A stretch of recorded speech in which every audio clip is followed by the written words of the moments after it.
اعوذ باللہ من الشیطان الرجیم، بسم اللہ الرحمن الرحیم۔ نماز کو باطل کرنے والے امور، وہ امور جن سے نماز باطل ہو جاتی ہے انہیں مبطلات نماز کہا جاتا ہے۔ نمبر 1، نماز کے دوران نماز کی شرطوں میں سے کوئی شرط مفقود ہو جائے، مثلا نماز پڑھتے اسے خیال آئے کہ جس کپڑے سے اس نے ستر پوشی کی ہوئی ہے وہ غصبی ہے تو نماز باطل ہو جاتی ہے۔ نمبر 2، نماز کے دوران عمدن یا سہواً یا مجبوری کی وجہ سے انسان کسی ایسی چیز سے دوچار ہو جو اس کی نماز باطل کر دیتی ہے، مثلا پیشاب کا خطا ہونا، اگرچہ احتیاط کی بنا پر، اس طرح نماز کے آخری سجدے کے بعد سہواً یا مجبوری کی بنا پر ہو، تاہم جو شخص پاخانہ نہ روک سکتا ہو، اگر نماز کے دوران میں اس کا پیشاب یا پاخانہ نکل جائے تو اس کی نماز باطل ہے۔ نمبر 3، انسان اپنے ہاتھوں کو عاجزی اور ادب کی نیت سے باندھے لیکن اس کام کی وجہ سے نماز کا باطل ہونا احتیاط کی بنا پر ہے،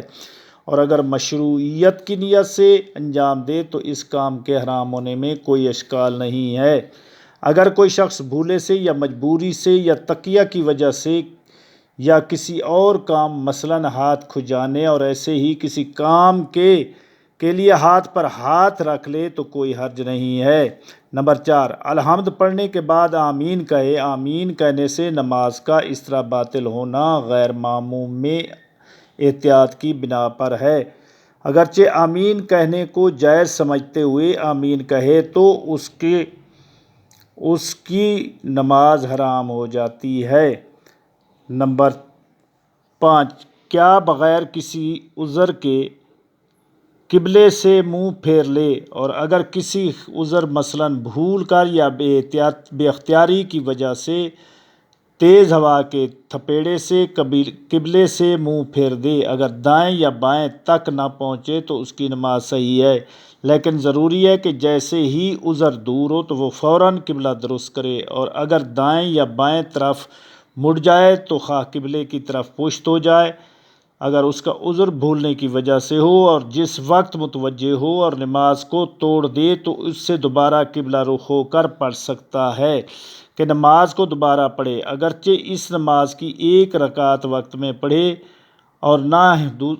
اس نماز پر اکتفا کرے، اور اس پر قضا لازم نہیں۔ اور یہی حکم ہے کہ اگر قبلے سے اس کا پھرنا بے اختیاری کی بنا پر ہو، چنانچہ قبلے سے منہ پھیرے بغیر اگر نماز کو دوبارہ وقت میں پڑھ سکتا ہو، اگرچہ وقت میں ایک رکعت ہی پڑھی جا سکتی ہو، تو ضروری ہے کہ نماز کو نئے سرے سے پڑھے، ورنہ ضروری ہے کہ اسی نماز کو تمام کرے، اعادہ اور قضا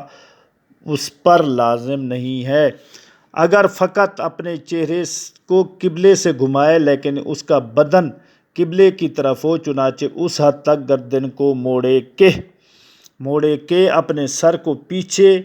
کچھ دیکھ سکے، تو اس کے لیے بھی وہی حکم ہے جو قبلے سے پھر جانے والے کے لیے ہے، جس کا ذکر پہلے کر چکا ہوں۔ اور اگر اپنی گردن کو تھوڑا سا موڑے کہ عرفاً کہا جائے اس کے بدن کا اگلا حصہ قبلے کی طرف ہے تو اس کی نماز باطل نہیں ہوگی۔ عمدن بات کرے، اگرچہ ایسا کلمہ کہ جس میں ایک حرف سے زیادہ نہ ہو، اگر وہ حرف بامعنی ہو، مثلا قاف، کہ جس کے عربی زبان میں معنی حفاظت کرو کے ہیں، یا کوئی اور معنی سمجھ میں آتے ہو، مثلا بے، اس شخص کے جواب میں کہ جو حروف تہجی کے حرف دوم کے بارے میں سوال کرے، اور اگر اس لفظ سے کوئی معنی بھی سمجھ میں نہ آتے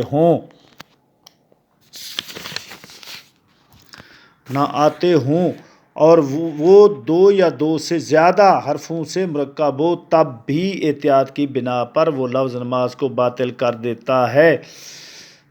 اگر کوئی شخص سہواً کلمہ کہے جس کے حروف ایک یا ایک سے زیادہ ہوں، تو خواہ وہ کلمہ معنی بھی رکھتا ہو، اس شخص کی نماز باطل نہیں ہوتی، لیکن احتیاط کی بنا پر اس کے لیے ضروری ہے کہ جیسا کہ بعد میں ذکر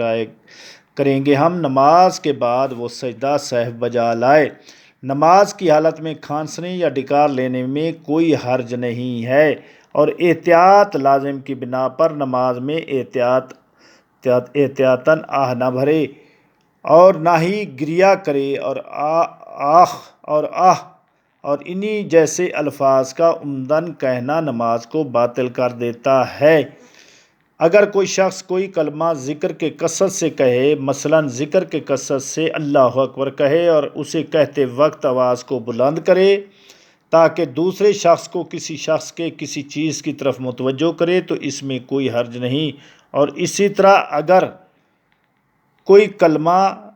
ذکر کر کے کثرت سے کہے اگرچہ جانتا ہو کہ اس کام کی وجہ سے کوئی کسی مطلب کی طرف متوجہ ہو جائے گا، تو کوئی اگر بالکل ذکر کا قصد نہ کرے یا ذکر قصد بھی ہو اور کسی بات کی طرف متوجہ بھی کرنا چاہتا ہو تو اس میں اشکال ہے۔ انسان کو چاہیے کہ نماز کی حالت میں کسی کو سلام نہ کرے، اور اگر کوئی شخص دوسرا اسے سلام کرے تو ضروری ہے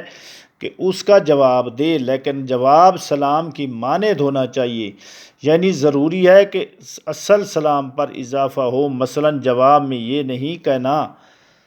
کہ سلام علیکم ورحمۃ اللہ وبرکاتہ، بلکہ احتیاط لازم کی بنا پر ضروری ہے کہ جواب میں علیکم السلام علیکہ کے لفظ کو سلام کے لفظ پر مقدم نہ رکھے۔ اگر وہ شخص کی جس نے سلام کیا ہو اس نے اس طرح نہ کیا ہو، بلکہ احتیاط مستحب یہ ہے کہ جواب مکمل طور پر دے جس طرح کہ اس نے سلام کیا ہو۔ مثلا اگر کہا ہو سلام علیکم تو وہ سلام علیکم کہے، لیکن علیکم السلام کے جواب میں جو لفظ چاہے کہہ سکتا ہو کہے۔ واجب ہے کہ نمازی سلام کے جواب کو سلام کی نیت سے کہے، اور دعا کا قصد کرنے میں بھی کوئی حرج نہیں، یعنی خداوند عالم سے اس شخص کے لیے سلامتی چاہیے جس نے سلام کیا ہو۔ اگر نماز پڑھنے والا سلام کا جواب نہ دے تو وہ گناہ گار ہے، لیکن اس کی نماز صحیح ہے۔ اگر کوئی شخص نماز پڑھنے والے کو اس طرح غلط سلام کرے کہ وہ سلام ہی شمار نہ ہو، اس کے سلام کا جواب دینا جائز نہیں ہے۔ اگر کوئی شخص کسی گروہ کو سلام کرے اور اس گروہ میں سے جو شخص نماز میں مشغول ہو وہ شک کرے کہ سلام کرنے والے نے کا ارادہ ہے کہ اسے سلام کیا تھا یا نہیں، تو ضروری ہے کہ جواب نہ دے۔ اور اگر نماز پڑھنے والے کو یقین ہو کہ اس شخص کا ارادہ اسے بھی سلام کرنے کا تھا لیکن کوئی شخص سلام کا جواب دے دے تو اس صورت میں بھی یہی حکم ہے۔ لیکن اگر نماز پڑھنے والے کو معلوم ہو کہ سلام کرنے والے کا ارادہ ہے کہ اسے بھی سلام کرے تو پھر جواب نہ دے، تو وہ ضروری ہے کہ سلام کا جواب دے۔ ایک آواز کے ساتھ اور جان بوجھ کر ہنسنا، اگرچہ بے اختیار ہنسے اور جن باتوں کی وجہ سے ہنسے وہ اختیاری ہوں، اور بلکہ احتیاط کی بنا پر جن باتوں کی وجہ سے ہنسی آئی ہو اگر وہ اختیاری نہ بھی ہوں تب بھی وہ نماز کے باطل ہونے کا موجب بنتی ہیں۔ لیکن اگر جان بوجھ کر بغیر آواز یا سیون آواز کے ساتھ ہنسے تو یہ ظاہر ہے کہ اس کی نماز میں کوئی اشکال نہیں۔ اگر ہنسی کی آواز روکنے کے لیے کسی شخص کی حالت بدل جائے، مثلا اس کا رنگ سرخ ہو جائے، تو احتیاط واجب یہ ہے کہ وہ نماز دوبارہ پڑھے۔ احتیاط واجب کی بنا پر انسان دنیاوی کام کے لیے جان بوجھ کر آواز سے یا بغیر آواز کے روئے، لیکن اگر خوف خدا سے یا آخرت کے ڈر سے روئے تو وہ خواہ آہستہ روئے یا بلند آواز سے روئے، کوئی حرج نہیں، بلکہ یہ بہترین اعمال میں سے ہے۔ کوئی ایسا کام کرے جس سے نماز کی شکل باقی نہ رہے، مثلا اچھلنا کودنا اور اسی طرح کا کوئی عمل انجام دیا جائے تو نماز باطل ہو جاتی ہے۔ اگر کوئی شخص نماز کے دوران اس قدر ساکت ہو جائے کہ لوگ یہ نہ کہیں کہ نماز پڑھ رہا ہے تو اس کی نماز باطل ہو جاتی ہے۔ کھانا پینا، پس اگر کوئی شخص نماز کے دوران اس طرح کھائے یا پیے کہ لوگ یہ نہ کہیں کہ نماز پڑھ رہا ہے تو اس کی نماز باطل ہو جاتی ہے، چاہے یہ قصداً ہو یا بھول کر کرے۔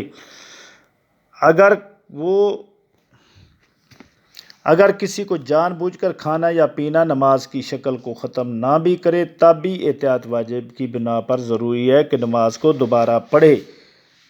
خواہ نماز کا تسلسل ختم ہو، یعنی یہ نہ کہا جائے کہ نماز کو مسلسل پڑھ رہا ہے یا نماز کا تسلسل ختم ہوا ہے۔ اگر کوئی شخص اگر کوئی شخص نماز کے دوران کوئی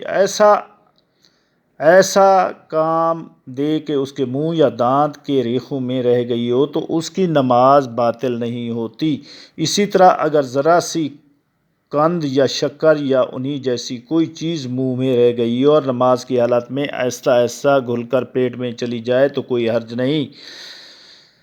2 رکعتی یا 3 رکعتی نماز کی رکعتوں میں یا 4 رکعتی نمازوں کی پہلی 2 رکعتوں میں شک کرنا بشرطے کہ نماز پڑھنے والا شک کی حالت میں باقی رہے۔ اگر کوئی شخص نماز کا رکن جان بوجھ کر بھول کر کم کر دے یا ایک ایسی چیز کو جو رکن نہیں ہے جان بوجھ کر گھٹائے یا بڑھائے تو کوئی چیز نماز میں بڑھائے، اس طرح اگر کسی رکن مثلا رکوع یا سجود کی ایک رکعت میں غلطی سے بڑھا دے تو احتیاط واجب کی بنا پر اس کی نماز باطل ہو جائے گی، البتہ بھولے سے تکبیرۃ الحرام کی زیادتی نماز کو باطل نہیں کرتی۔ تو یہ مبطلات نماز ہیں۔ والسلام، اللہم صلی علی محمد و آل محمد۔